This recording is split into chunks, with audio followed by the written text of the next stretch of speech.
નમસ્કાર દોસ્તો, સુપરફાસ્ટ તાજા સમાચારમાં તમારું સ્વાગત છે। દેશ, દુનિયા અને ગુજરાતના તાજા, મોટા અને સૌથી મહત્વપૂર્ણ સમાચાર જાણીએ તે પહેલા તમે ચેનલમાં નવા હોય તો ચેનલને જરૂરથી સબસ્ક્રાઇબ કરીને વિડીયોને લાઇક કરી દેજો। સૌથી પહેલા દોસ્તો આપણે વાત કરીએ તો પીએમ મોદી ગુજરાતના પ્રવાસે આવશે। જી હા દોસ્તો, વડાપ્રધાન નરેન્દ્ર મોદી આગામી 10 જાન્યુઆરીએ ગુજરાતના પ્રવાસે આવવાના છે। તો તેઓ રાજકોટની મુલાકાત લેશે અને જ્યાં તેઓ સૌરાષ્ટ્ર ઝોન વાઇબ્રન્ટ ગુજરાત સમિટની ઓપનિંગ સેરેમનીમાં પણ હાજરી આપશે। તો આ પ્રસંગે રાજકોટમાં પીએમ મોદીનો ભવ્ય રોડ શોનું પણ આયોજન કરવામાં આવ્યું છે। તો સ્વાગત અને સુરક્ષાની તમામ તૈયારીઓની જવાબદારી પણ રાજકોટ મ્યુનિસિપલ કમિશનરને સોંપાઈ છે। તો તંત્ર દ્વારા અત્યારથી જ તડામાર તૈયારીઓ શરૂ કરી દેવામાં આવી છે। તો દોસ્તો, બીજા સૌથી મોટા સમાચાર ગુજરાત વેધર વિશે પણ સામે આવ્યા છે, જેમાં 24 કલાકમાં 3 થી 4 ડિગ્રી સુધી તાપમાનમાં વધારો થયો। જી હા દોસ્તો, ગુજરાતમાં ફરી એકવાર ઠંડી જોર સાવ ઘટી ગયું છે। તો જ્યારે ગઈકાલે રાજ્યના 14 જેટલા શહેરોમાં લઘુત્તમ તાપમાન 15 થી 16 ડિગ્રીને પાર પહોંચ્યું હતું, તો અમદાવાદમાં તાપમાન 16.5 ડિગ્રી નોંધાયું છે, જે સામાન્ય કરતાં 3.4 ડિગ્રી વધારે છે। તો છેલ્લા 24 કલાકમાં રાજ્યના મોટાભાગના વિસ્તારોમાં પારો 2 થી 3 અને 4 ડિગ્રી સુધી જેટલો ઊંચકાયો છે। તો નલિયામાં 13 ડિગ્રી, વડોદરામાં 13.5 ડિગ્રી, સુરતમાં 18.2 ડિગ્રી તાપમાન રહેતા લોકોને ઠંડીથી થોડી રાહત મળી છે। તો દોસ્તો, ત્યાર પછી આગળ વધુ એક સૌથી મોટા સમાચાર મળ્યા છે। જી રામજી બિલ બન્યું કાયદો। જી હા દોસ્તો, રાષ્ટ્રપતિ દ્રૌપદી મુર્મુએ વિકસિત ભારત જી રામજી વિધેયક 2025ને મંજૂરી આપી દીધી છે। તો આ નવા કાયદા હેઠળ હવે ગ્રામીણ પરિવારોને વર્ષમાં 125 દિવસની રોજગારીની ગેરંટી મળશે, જે અગાઉ 100 દિવસની હતી। તો વિપક્ષના વિરોધ વચ્ચે સંસદમાં પસાર થયેલા આ વિધેયકમાં મનરેગાનું નામ બદલીને વિકસિત ભારત ગેરંટી ફોર રોજગાર એન્ડ આજીવિકા મિશન ગ્રામીણ કરવામાં આવ્યું છે।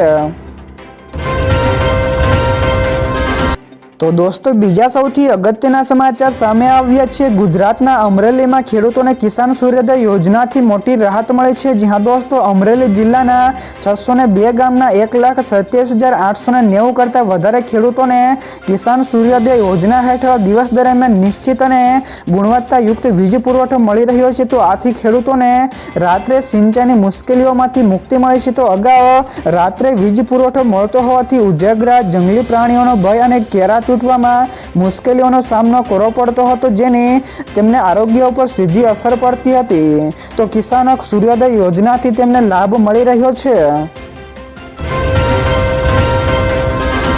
ત્યાર પછી દોસ્તો, આગળ વધુ એક સૌથી અગત્યના સમાચાર મળ્યા છે। અરવલ્લી પર્વતમાળા અંગે સુપ્રીમ કોર્ટનો મોટો નિર્ણય। જી હા દોસ્તો, જેમાં છે અતિ જરૂરી સેવાની નવી માઇનિંગ માટે હવે લીઝ નહીં મળે। જી હા દોસ્તો, અરવલ્લી પર્વતમાળાની નવી વ્યાખ્યાને સુપ્રીમ કોર્ટે મંજૂરી આપતા પર્યાવરણવાદીઓ અને જનતામાં વ્યાપક વિરોધ થયો છે।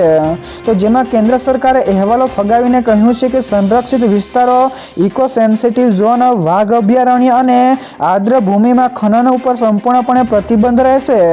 તો પર્યાવરણ મંત્રીએ જાહેર કર્યું છે કે અતિ જરૂરી સેવાની નવી માઇનિંગ લીઝ હવે નહીં આપવામાં આવે। ત્યારબાદ દોસ્તો, ફટાફટ આગળના બીજા સમાચારની વાત કરવામાં આવે તો શિક્ષણ વિભાગનો મોટો નિર્ણય। જી હા દોસ્તો, ગુજરાત માધ્યમિક અને ઉચ્ચતર માધ્યમિક શિક્ષણ બોર્ડે ફેબ્રુઆરી અને માર્ચ 2026ની ધોરણ 10 અને 12ની પરીક્ષા ફોર્મ ભરવાની મુદત 24 ડિસેમ્બર 2025 સુધી વધારી છે। તો સુધારા અને પ્રિન્સિપાલ એપ્રુવલ માટે 26 ડિસેમ્બર તથા ફી ભરવા 30 ડિસેમ્બર સુધીનો સમય છે। તો દિવ્યાંગ વિદ્યાર્થીઓ માટે ધોરણ 9 થી લઈને 12ની પરીક્ષામાં દરેક કલાક દીઠ 20 મિનિટ વધારાનો સમય પણ આપવાનો નિર્ણય લેવામાં આવ્યો છે। તો દોસ્તો, બીજા સૌથી મહત્વપૂર્ણ સમાચાર સામે આવ્યા છે। સોના અને ચાંદીના ભાવમાં રેકોર્ડ વધારો। જી હા દોસ્તો, વૈશ્વિક બજારમાં સોના અને ચાંદીના ભાવમાં રેકોર્ડ બ્રેક વધારાનો ટ્રેન્ડ ચાલુ છે। તો ગઈકાલે દિલ્હી બુલિયન બજારમાં 99.9% શુદ્ધ સોનાના ભાવ ₹1685 વધીને ₹1,38,200 પ્રતિ 10 ગ્રામે નવા સર્વકાલીન ઉચ્ચ સ્તરે પહોંચી ગયા છે, જે શુક્રવારે 1,36,515 હતો। તો ચાંદીના ભાવમાં પણ ગઈકાલે ₹10,400નો વધારો થઈને 2,14,500 પ્રતિ કિલોના નવા રેકોર્ડ બ્રેક સ્તરે પહોંચ્યા છે। તો દોસ્તો ત્યાર પછી આગળ વધુ એક સૌથી મહત્વપૂર્ણ સમાચાર મળ્યા છે. LRDમાં પસંદગી પામેલા ઉમેદવારોને આજે નિમણૂક પત્ર મળશે. જ્યાં દોસ્તો રાજ્યની સુરક્ષા વ્યવસ્થા મજબૂત કરવા ગુજરાત સરકારે લોકરક્ષક કેડરની ભરતી પૂર્ણ કરી છે. તો આજે 23 ડિસેમ્બરે ગાંધીનગર સેક્ટર 11માં રામકથા મેદાનમાં મુખ્યમંત્રી ભૂપેન્દ્ર પટેલના હસ્તે 11,607 ઉમેદવારોને નિમણૂક પત્રો એનાયત થશે. તો કાર્યક્રમમાં નાયબ મુખ્યમંત્રી હર્ષ સંઘવી અને મંત્રી કમલેશ પટેલ ઉપસ્થિત રહેશે. તો ભરતીમાં કુલ 11,899 પસંદગી થઈ હતી. તો બાકીના 292નું ડોક્યુમેન્ટ વેરિફિકેશન ચાલુ છે. ત્યાર પછી દોસ્તો આ સિવાયના બીજા સમાચારની ઝડપથી વાત કરવામાં તો કોંગ્રેસનો આક્ષેપ છે કે મોદી સરકાર નેમ ચેન્જર બની છે. જી હા દોસ્તો, કેન્દ્ર સરકારે મનરેગા યોજનાનું નામ બદલતાની સાથે કોંગ્રેસે આક્ષેપ કર્યા છે કે મોદી સરકાર 2014ના ગેમ ચેન્જરથી નેમ ચેન્જર બની છે. તો ભાજપ સરકારોમાં શિક્ષણ, રોજગાર, આદિવાસી અધિકાર છીનવાઈ રહ્યા છે. તો ઐતિહાસિક યોજનાઓને પણ આધુનિકીકરણના નામે તોડવાનું પાપ કર્યું છે. તો કોંગ્રેસે માંગ કરી છે કે સરકાર લોકોના કલ્યાણ માટે નક્કર કામગીરીનો હિસાબ આપે. તો દોસ્તો બીજા સૌથી મોટા સમાચાર સામે આવ્યા છે. અમદાવાદીઓ સાવધાન તો ન કરતા આ ભૂલ. જી હા દોસ્તો, AMC દ્વારા ટ્રાફિક સમસ્યા નિવારણ માટે શહેરના 10 મુખ્ય માર્ગોને મોડેલ રોડ તરીકે જાહેર કરીને પાર્કિંગના નિયમો અત્યંત કડક બનાવ્યા છે. તો નવા નિયમો અનુસાર હવે રોડ કે ફૂટપાથ ઉપર પાર્કિંગ કરવા બદલ વાહન લોક કરવામાં આવશે અને માલિકને પણ દંડ ફટકારવામાં આવશે. તો આ વ્યવસ્થા જાળવવાની જવાબદારી બિલ્ડિંગ માલિકો તેમજ મેનેજમેન્ટની રહેશે. તો નિયમોનું વારંવાર ઉલ્લંઘન કરનાર કોમર્શિયલ બિલ્ડિંગ્સને કે શોપિંગ કોમ્પ્લેક્સને પણ સીલ કરી દેવામાં આવશે. તો દોસ્તો ત્યાર પછી આગળ વધુ એક સૌથી મોટા સમાચાર શેર માર્કેટ વિશે પણ મળ્યા છે. તો શેર બજાર લીલા નિશાન ઉપર બંધ થયું. જી હા દોસ્તો, શેર બજારમાં ગઈકાલે તેજીનો માહોલ જોવા મળ્યો છે. જેમાં IT અને મેટલ શેરોમાં થયેલી ભારે ખરીદીને કારણે સેન્સેક્સ અને નિફ્ટી ઊંચા મથાળે બંધ થયા હતા. જેમાં BSE સેન્સેક્સ 638 પોઈન્ટના ઉછાળા સાથે 85,567 ઉપર બંધ થયો. જ્યારે NSE નિફ્ટી 50 206 પોઈન્ટ વધીને 26,172ની સપાટીએ સ્થિર થયો હતો.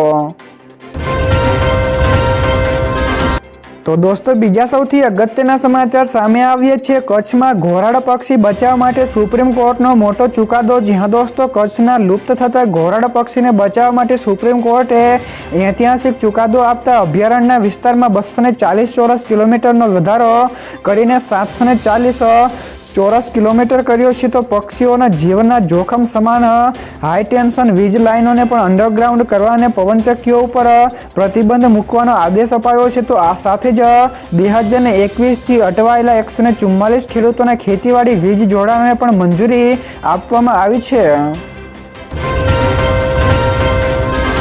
ત્યાર પછી દોસ્તો આગળ વધુ એક સૌથી અગત્યના સમાચાર રક્ષા ક્ષેત્રે મહત્વના MOU ઉપર થયા હસ્તાક્ષર. જ્યાં દોસ્તો નવી દિલ્હીમાં કેન્દ્રીય સંરક્ષણ મંત્રી રાજનાથસિંહની ઉપસ્થિતિમાં DRDO તેમજ રાષ્ટ્રીય રક્ષા યુનિવર્સિટી વચ્ચે મહત્વપૂર્ણ MOU ઉપર હસ્તાક્ષર કરવામાં આવ્યા છે. તો આ કરારોનો મુખ્ય ઉદ્દેશ સંરક્ષણ, સંશોધન તેમજ નવીનતાને પ્રોત્સાહન આપવાનો છે. તો રાજનાથસિંહ આ સહયોગોને આત્મનિર્ભર ભારત માટે એક મોટું પગલું પણ ગણાવ્યું હતું.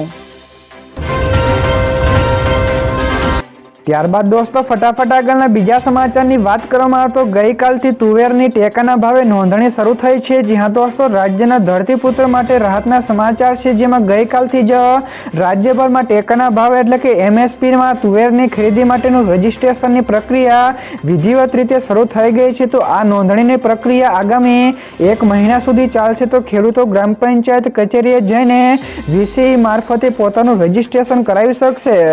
તો સરકારે ખેડૂતોને સમયસરની નોંધણી કરાવવાનો અનુરોધ કર્યો છે, જેથી તેઓને તેમના પાકનું યોગ્ય વળતર મળી શકે અને વેચાણમાં પણ સરળતા રહે.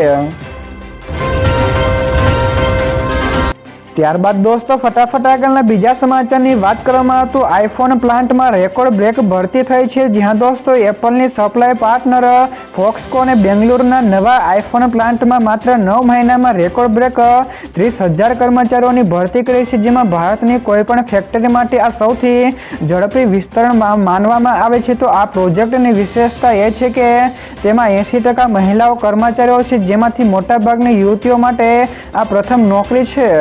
તો આ પગલું ભારતના મેન્યુફેક્ચરિંગ સેક્ટરોમાં મહિલાઓના સશક્તિકરણ અને એપલમાં મેક ઇન ઇન્ડિયાના વિઝનને પણ વેગ આપશે.